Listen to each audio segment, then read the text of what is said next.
The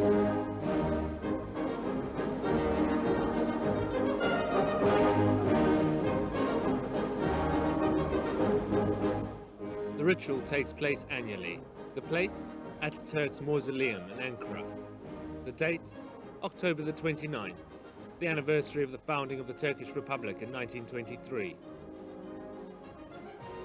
It's a day when Turkish officers emerge from the safety of their barracks to put on a public show. Generals and colonels, majors and captains. It's a closed society at any other time of the year.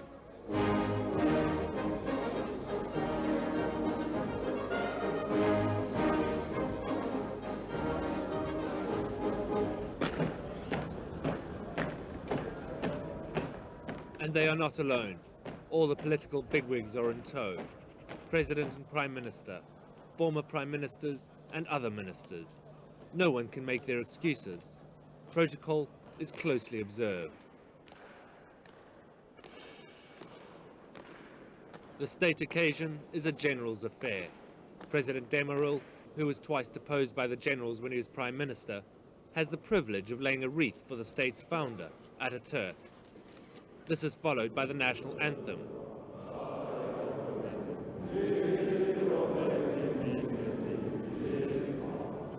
Ataturk was a general, and without the military, there'd be no Republic of Turkey. But he never intended that the army become so bound up in politics. The influence of the military has by no means abated.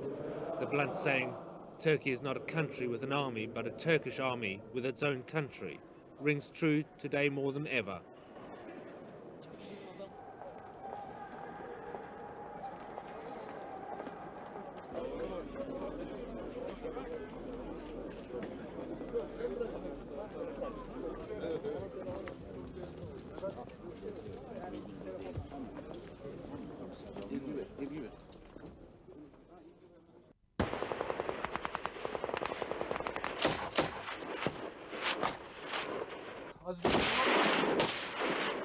A Turkish military base near the Syrian-Iraqi border.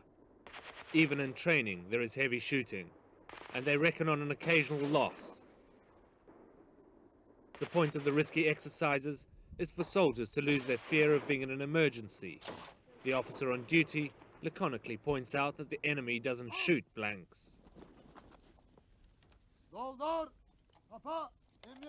With almost 800,000 men and 70,000 officers, the Turkish army is the second largest in NATO. Only America has more armed soldiers. Military service is compulsory. Every male who passes his medical has to do 18 months military service. For this, he receives $100 a month, and the likelihood is that he'll have to go to war. Officially, more than 5,000 conscripts were killed in military action in the last few years. Because they see action, the level of training received by conscripts is highly regarded by NATO. The headquarters of the 2nd Combat Brigade is in Şırnak, in southeast Turkey. The brigade, an elite unit, carries out military operations against the separatist guerrilla group of the Kurdish Workers' Party. Those who do their military service here have a good chance of being killed. At the age of 47, General Rifki is one of the younger staff officers. His post is seen as a stepping stone to the higher realms of the generals. Before, Rifki held a NATO post in Italy. He says that as a frontline NATO country, the military has to be battle-ready at all times. The general says he always wanted to be a soldier. Why did you become an officer? Küçük bir çocukken Atatürk sevgisiyle büyütüldük. When I was a little boy, I worshipped Kemal Ataturk. He was my role model. And because Ataturk was a general, I also wanted to be one. On top of that, it's a job with good standing. I wanted a job that demanded hard work, a strong character, and outstanding achievement. That's why I became a soldier. And as an officer, you're always in touch with the outside world. çeşitli yerleri gezebilmek, dünyayla ilişki kurabilmekti. Does the Turkish army has a political role? Politik, tabii biliyorsunuz... You know, in our country there are four circles of power: Bu güçler politik güç, political power, askeri güç, military ekonomik power, güç, sosyokültürel güç and on olarak top of that dörde there's ayrılır. economic and socio-cultural Askerler de power. bu ülkenin, Of course, the ülke military gücünün is one of these failelerinden bir powers. tanesidir. It's hard to say what role the military Politik plays in olarak, internal güç politiği politics. olarak askerlerin bir rolü olduğunu By söylemek order of zor. the National Assembly of the Turkish Ancak Republic, Atatürk the military is ilkelerinden ve constitutionally anayasanın bound to uphold the emrettiği constitution ilkelerde, according to the biliyorsunuz principles of yine askerler Ataturk. anayasayı korumakla Türk Büyük Millet Meclisi tarafından Other görevlendirilmiş than that, kanunlar. it has nothing to do Anayasanın with dışına politics. çıkan hususlarda Milli Güvenlik Kurulu'nda Milli Güvenlik Kurulu üyesi olarak Kemal Ataturk, the founder of modern Turkey. He's omnipresent even decades after his death. Whether he's pictured as a runner, builder, or surgeon, there's barely a public building which doesn't fly his flag on public holidays. The immortal leader, as he is described on the Constitution, has long since become a legend. Thousands of streets, bridges, dams, sports centres are named after him. In their first year at school, children learn the story of his life off by heart, and political prisoners are made to study his works. Only Mao or Stalin have managed to create similar personality cults this century. His statue stands on every village square. There's no political speech which does not contain a quote by Ataturk, whether relevant or not. In a museum dedicated to the beloved founder of the Turkish state lie selected garments and whatever other mementos still exist. The army has claimed his inheritance and administers his estate. The official cult surrounding the man has long since confused what Ataturk meant, and yet his main theory, expressed at the beginning of this century, was as simple as it was apt. In order to achieve sovereignty, it's necessary to found a Turkish state.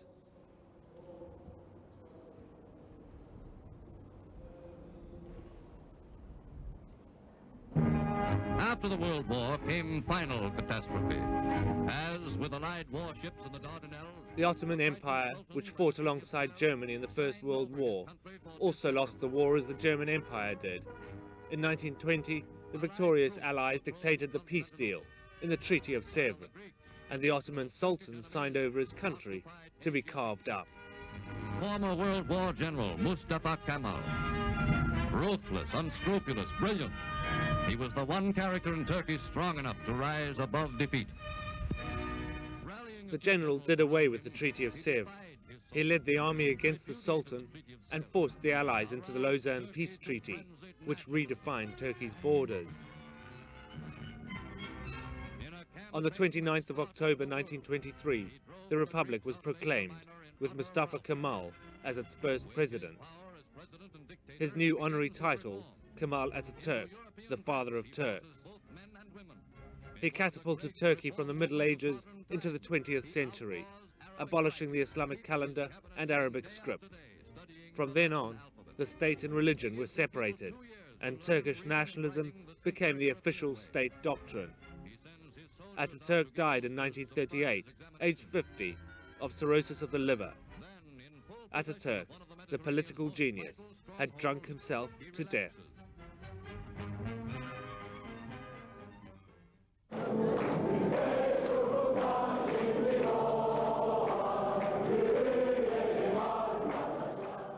The cheerful old men in uniform, singing songs of the fatherland, are the most powerful men in Turkey. They embody guts and elitism. They're known as pashas and are organized along the lines of Ottoman forces.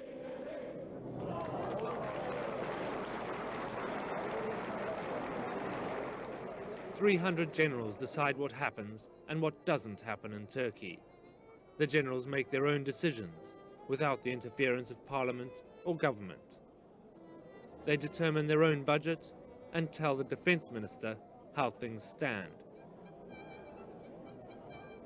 The defense minister is a civilian and comes lower in the hierarchy than the army chief of staff. The principle of obeying orders is paramount. The state is expected to function in step with the army. In recent decades, the army has organized rebellions and deposed the government 4 times. The last was in May '97, when the Islamists entered the coalition government in the guise of Prime Minister Erbakan. The military had the constitution changed so that the Muslims' influence had to be legally approved, all in the name of Ataturk.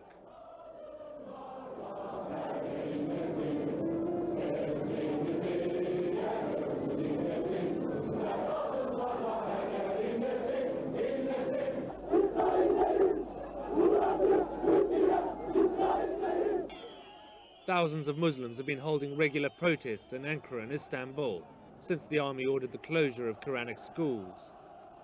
The atmosphere became more heated when the generals had Erbakan's Islamic Welfare Party banned. In spite of this, the Islamists won the last elections with a 21% majority. It was in fact the generals themselves who encouraged political Islam in the 80s as a bastion against communism. After the end of the Cold War, the military recast the Islamic movement as the greatest threat to the state, which actually bolstered the Islamist power.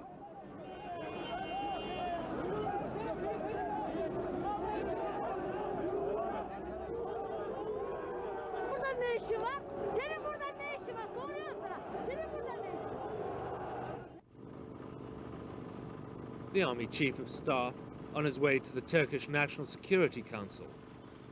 The army had this institution moved to its control during one of its rebellions. At their monthly tete-a-tete, the generals give the politicians their orders.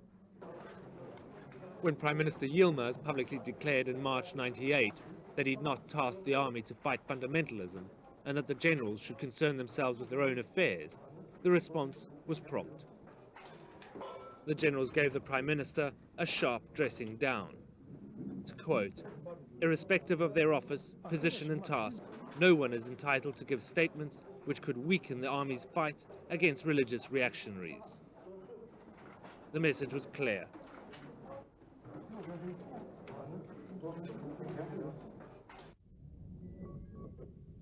Yilmaz hastily reassured everyone that he'd been misinterpreted, and he made a quiet exit from the political stage. His push for more political freedom had failed. President Demirel has been trying to play down the confrontation ever since. Şunu ifade etmek istiyorum ki I'd like to stress Türk ordusu the Turkish army has nothing to do with politics. hiç kimse Türk ordusunu No one has the right to siyasetin claim içine that the army is çekmeye mixed up kalkmamalıdır. in any politics. Türk ordusunda It must be clear to siyasetin everyone orduya that it's verdiği only to the zararlar army's şuur disadvantage haline if getirilmiştir they have a relationship with political ve actions. ordu hepimizindir. Even among its own ranks, the army takes vigorous measures.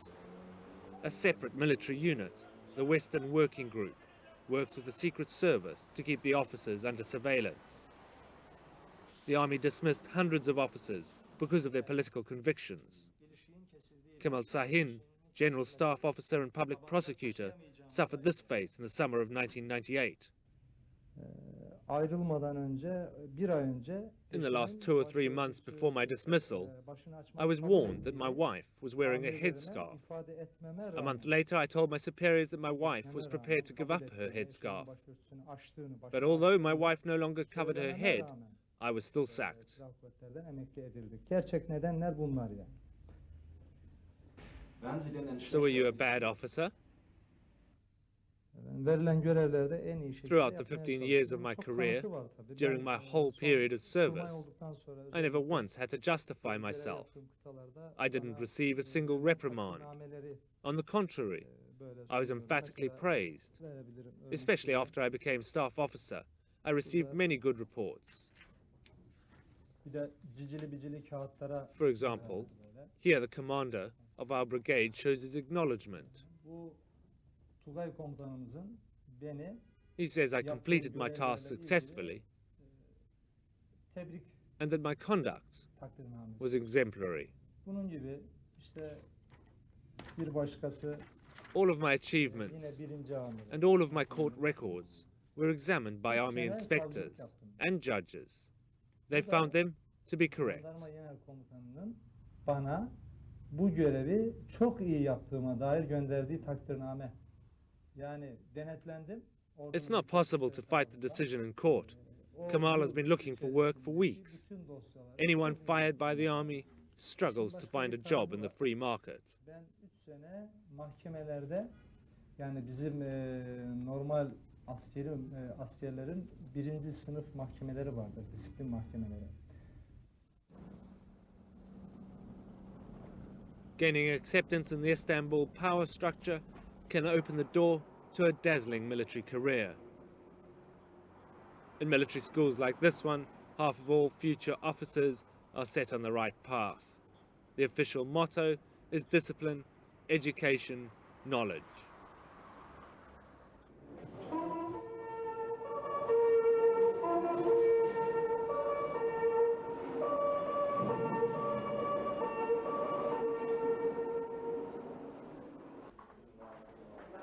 Only pupils with the best grades are accepted, but that alone does not suffice.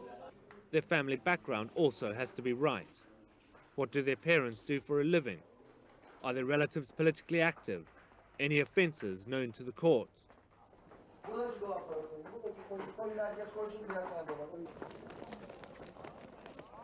There are plenty of opportunities for the cadets to learn the required disciplines. Every day begins with the morning roll call.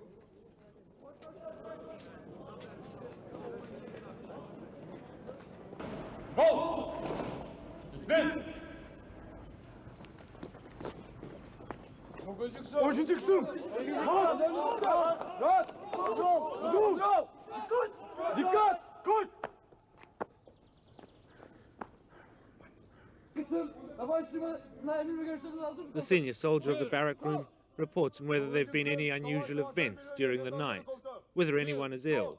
Then they're dismissed.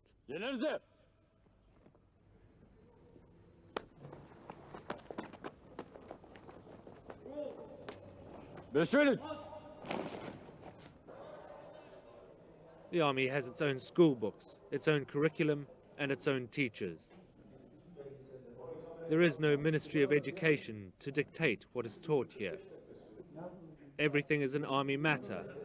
The army can afford to be selective. The masses of hopefuls far outweigh the number of places available. The boarding schools are also very appealing because they're free. For many, it's the only way of getting a qualification. Military school offers a chance of social advancement, which otherwise would be impossible if the family can't afford a private school. The state schools are in appalling condition.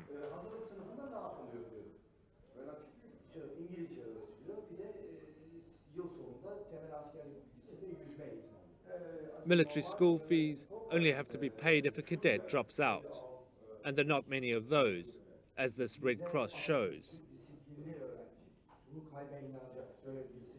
One instructor characterized the high standards by saying, even if we use the same clay in military schools, we manufacture artistic vases.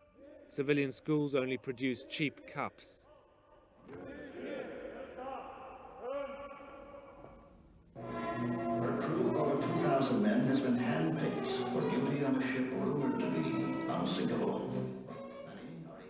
English is taught using historical role models. The Bismarck, a gigantic German warship from the Second World War. The cadets are obviously fascinated. Even before the search begins, Valor is feeling the pressure.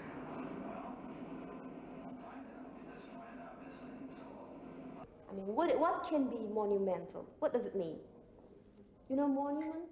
The teacher wants to know what monumental means in the context of the steel colossus. Why? So And if it's not clear, the clip is repeated. And can hurl a 1-ton shell 20 miles. It's monumental that the shells can fly for over 30 kilometers. As the ship's crew is about the same age as the military students, there's plenty of room for heroic fantasies. Combat for the first time.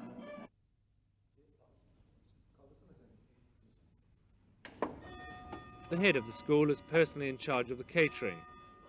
On the stroke of 12 every day, The general or one of his deputies tastes the food. It's a precise ritual.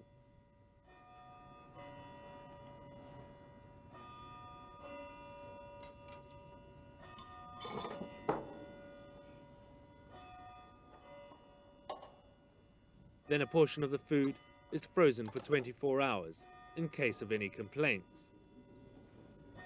Biraz fazla, tuzu biraz fazla oluyor.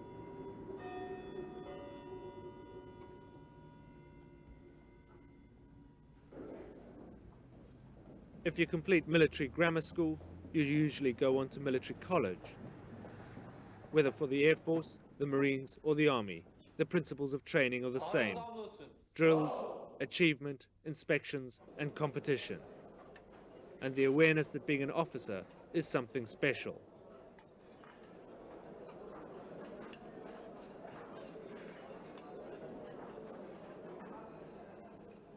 Over the past few years, the Air Force Academy has started taking on women. In contrast, they've been allowed to enter the National Assembly since the 1930s.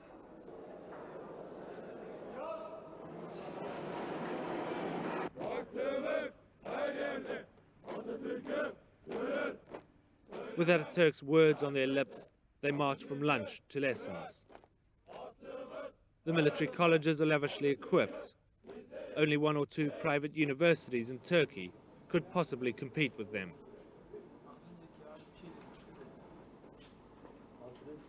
Constant assessments intensify the pressure on the future officers. The results are continually called up on the superior's computers and displayed in public.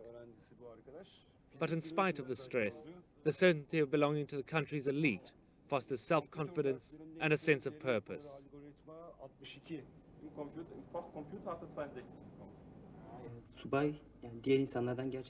If you're an officer, you have to display quite different qualities from normal people. It's a totally different position. Let me give you an example. When people see an officer, they say, that's a man with good character, honest and upright. If I can say that I'm an officer, then people know exactly where they stand.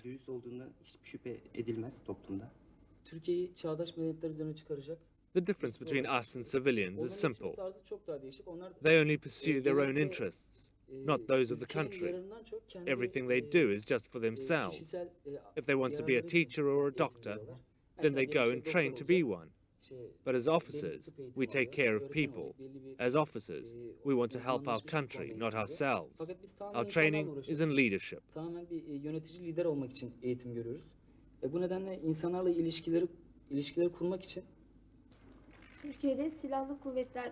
In the army, we endeavor to protect Ataturk's principles. The army has done its best to embody them. That's why we have to take over the leadership of the country, which means that we always try to be one step ahead of society so we can develop it further.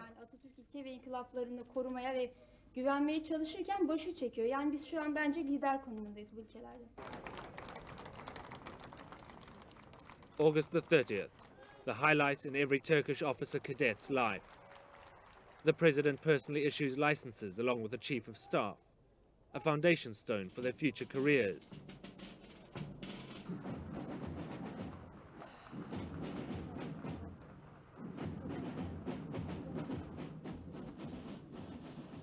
Anyone who comes in the top 10 for the year has already taken the first step on the long road to becoming a general, at least theoretically.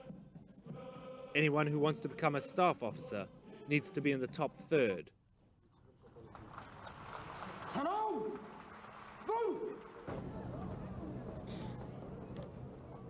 The best student of the year, his diploma is handed over by the president, a symbolic gesture.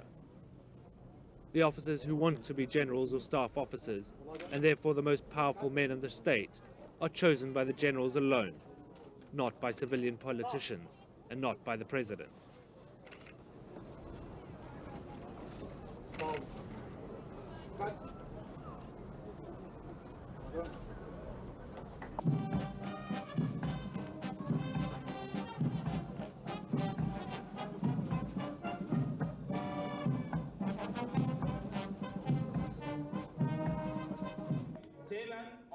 The promotion to captain is the next step. which is decided by the number of years of service, and a point system which guarantees absolute equality.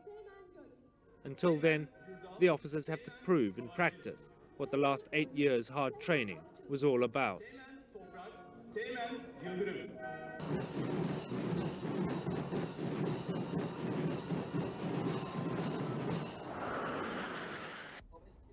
In Şırnak, for example, is the 2nd Combat Brigade of General Rifki. This little town in the most southeasterly point of Turkey is in the middle of the Kurdish area.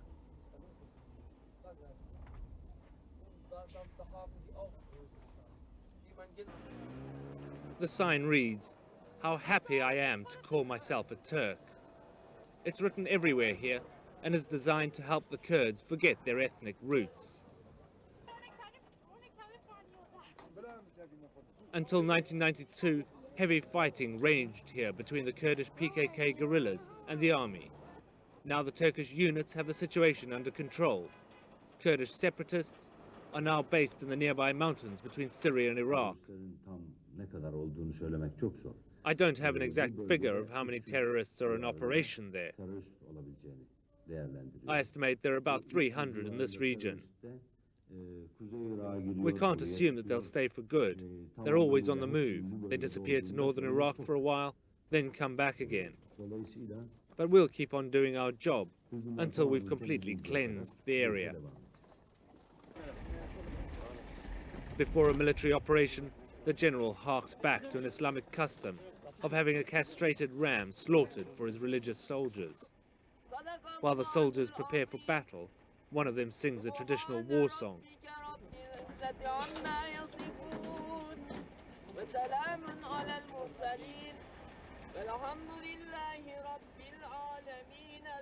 The ram is not the only one who falls victim to this battle. War's been raging in southeast Turkey for 15 years. The army regularly sends helicopters and thousands of troops to fight the self-proclaimed Liberation Army of the Kurdish Workers' Party.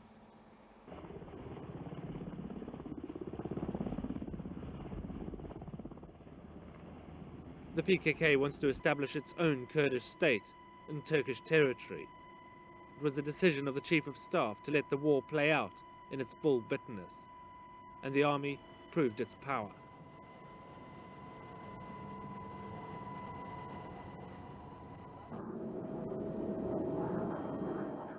The bombs dropped by the jet fighters don't differentiate between guerrillas and the civilian population. In military terms, the battle has long since been won. Even Syria no longer wants to support the PKK. Yet the generals still occupy parts of northern Iraq just to make sure that any last chance of a Kurdish state is wiped out. In Turkey, the military has razed over 3,000 villages, destroying the basis of nearly 2 million people's livelihoods. More than 30,000 have been killed. There's barely any other country in the Middle East which has been criticized so frequently by the UN for its abuse of human rights. But as one chief of staff retires and another steps into his shoes, it seems unlikely there'll be any change. Both here and abroad, it's been implied the army has exerted political influence. These allegations are unfounded, without justification. His successor takes an even more hard line. We must be watchful and chase away the black clouds looming on the political horizon. The Islamists must not be allowed to reach their goal. Turkey's generals clearly have no intention of loosening their grip.